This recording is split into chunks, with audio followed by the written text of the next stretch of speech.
Hello students, after many days we are uploading video for chapter 18 probability। अब तक का हमने ये प्लान किया था कि जो 15 डेज़ हैं पीछे जो भी लास्ट, इसमें ये था कि जो मैंने आपको 3 चैप्टर्स जो पढ़ा रखे हैं, chapter 3, 4th and 17, polynomials, equation of 2 variables and central tendency, measure of central tendency. इसका जो होमवर्क है और जो क्वेरीज़ हैं वो आप मुझसे जो भी दिन आपको अलॉट किया गया है, डे जो आपको अलॉट किया है स्कूल में क्वेरीज़ के लिए, होमवर्क चेक कराने के लिए, उसमें आप घर मतलब स्कूल आएँ और आप अपना होमवर्क चेक करवाएं और कोई भी क्वेरी हो आपको आके पूछें। सिर्फ कुछ स्टूडेंट्स ने अपने होमवर्क चेक करवाया और क्वेरीज़ पूछी, मतलब जो ये टॉपर्स हैं 5, हमज़ा, अदीबा, आसिया खातून, अलीज़ा और सानिया मिर्ज़ा, आफरीन शेख, इन सभी जो भी हैं रैंकर्स हैं, उनमें से सिर्फ मुझसे 2 से 3 स्टूडेंट्स ने क्वेश्चंस पूछे हैं, जिनमें अलीज़ा है और आपकी क्लास में मोहम्मद राइश है। इन्होंने भी क्वेश्चंस पूछे थे आके और होमवर्क भी चेक करा अलीज़ा ने भी। बाकी स्टूडेंट्स ने अपना तो होमवर्क चेक करवाया अपना है और ना ही कोई क्वेरीज़ पूछी है। मुझे बड़ा दुख है इस बात का। तो आपसे मेरी यही गुजारिश है कि आप लोग आएँ स्कूल, अपना होमवर्क चेक करवाएँ और जो भी क्वेरीज़ हो आप मुझसे पूछ सकते हैं। तो next we will proceed for chapter 18 probability. बहुत सिंपल चैप्टर है, इसलिए मैंने ये लिया है ताकि आप लोगों को इजी से कॉन्फिडेंस इंक्रीज़ हो आपका और आप पढ़ने में इंटरेस्ट हो। देखो, प्रोबेबिलिटी में आपको सिर्फ सिंपल से 2 चीज़ें देखनी है। कोई भी इंसिडेंट होता है तो इसमें उसकी प्रोबेबिलिटी 1 होती है जब सिंपल टाइम में वो इंसिडेंट होता है। तो इसमें कुछ ज़्यादा आपको उसमें वो नहीं करना। इसका आप सबसे पहले तो फॉर्मूला याद रखेंगे कि किसी भी प्रोबेबिलिटी का फॉर्मूला होता है PA = favourable cases of A, यानी वो जो इवेंट हुआ है या इंसिडेंट है, और एग्जॉस्टिव केसेस ऑफ A, यानी जो टोटल जो होंगे वो। तो ये आपको केसेस याद रखने हैं, बस सिंपल सा इतना सा फॉर्मूला याद रखना है आपको। यानी कोई भी, अब जैसे कि ये भी एग्जांपल ले लेते हैं, हम देखें कि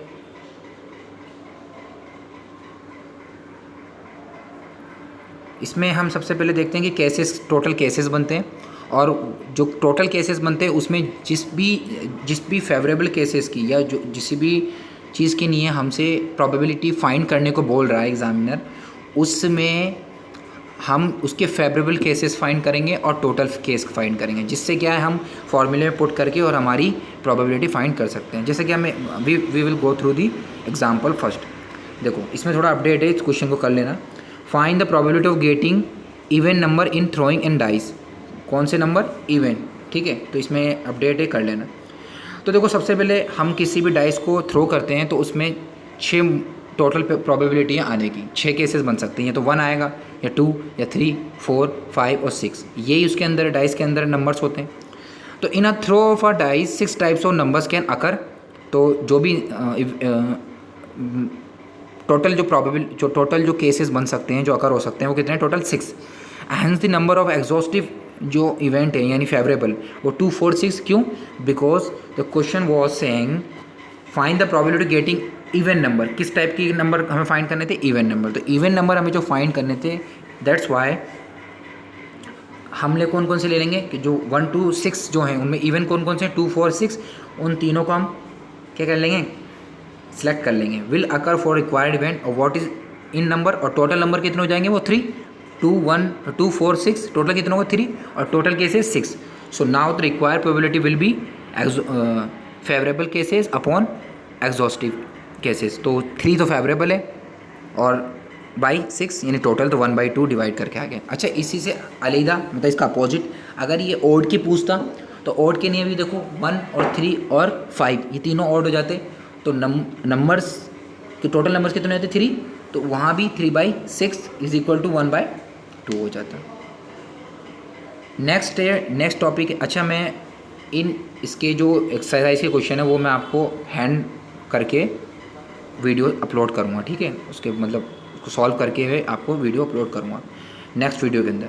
इन a single throw of 2 dice determine the probability of getting total number of 7। यानी अगर हम एक सिंगल ड्रॉ मतलब 2 डाइस को मतलब हम ड्रॉ करते हैं सपोज़ करो तो एक साथ, तो उसमें ये बताना है कि हमें प्रोबेबिलिटी यानी दोनों साइड के अंदर जो नंबर्स आते हैं डाइस के अंदर उसका सम कितना होना चाहिए 7। तो देखो इसके अंदर टोटल केसेस कितने बनेंगे 36। अभी कैसे बनते हैं इसके लिए आपको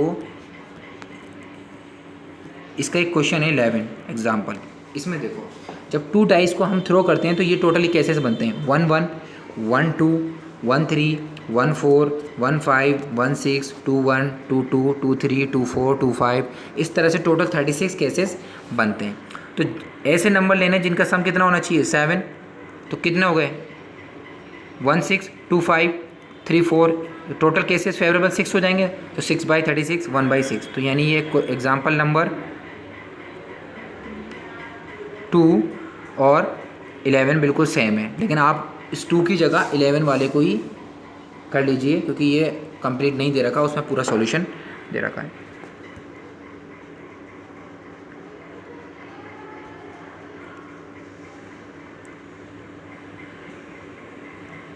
नेक्स्ट है आपके क्वेश्चन नंबर एग्जाम्पल 3।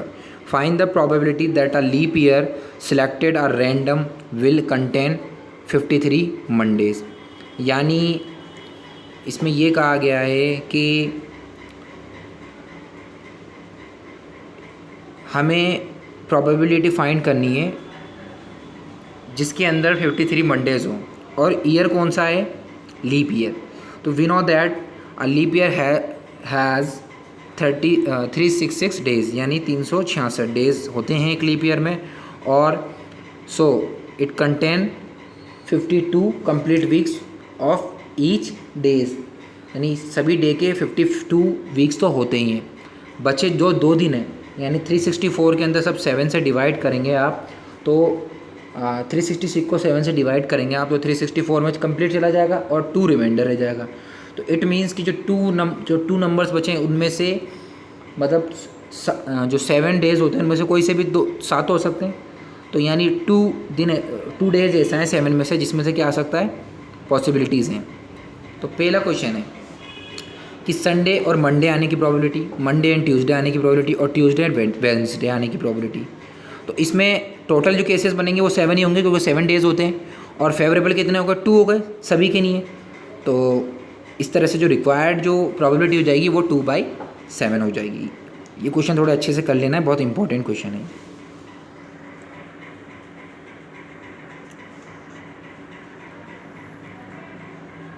बाकी के एग्जाम्पल आप करेंगे और इससे आगे हम नेक्स्ट वीडियो में करेंगे। एक क्वेश्चन और हम डिस्कस कर लेते हैं एग्जाम्पल नंबर 9। इसमें क्या है कि देखिए किसी भी केसेस में जो प्रोबेबिलिटी होती है यानी किसी भी केस का होना और ना होना कि जो सम होता है वो क्या होता है ऑलवेज़ 1।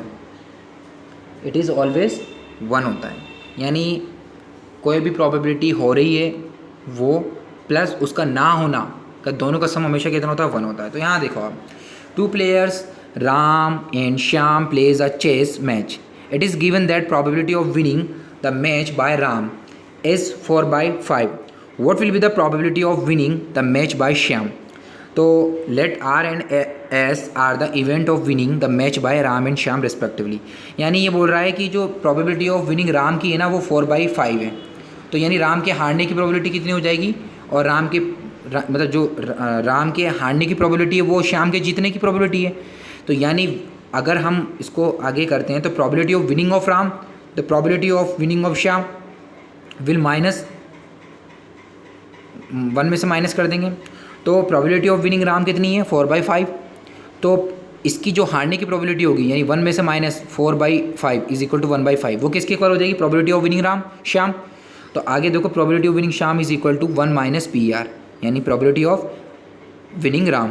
तो 1 - 4/5 1/5 यानी ये है। इस तरह से हो गया ये कि उसके जीतने की प्रोबेबिलिटी उसके हारने की प्रोबेबिलिटी के बराबर होगी, और उसके इसकी हारने की प्रोबेबिलिटी उसके जीतने की प्रोबेबिलिटी, यानी राम के हारने की प्रोबेबिलिटी श्याम के जीतने की प्रोबेबिलिटी के बराबर होगी, और श्याम के जीतने की प्रोबेबिलिटी राम की जीतने की प्रोबेबिलिटी श्याम के हारने की प्रोबेबिलिटी के बराबर होगी। मतलब दोनों एक दूसरे के अपोजिट कॉन्ट्राडिक्ट चलेंगे। ठीक है, तो मैं ओके, बाकी का नेक्स्ट वीडियो में डिस्कस करूँगा।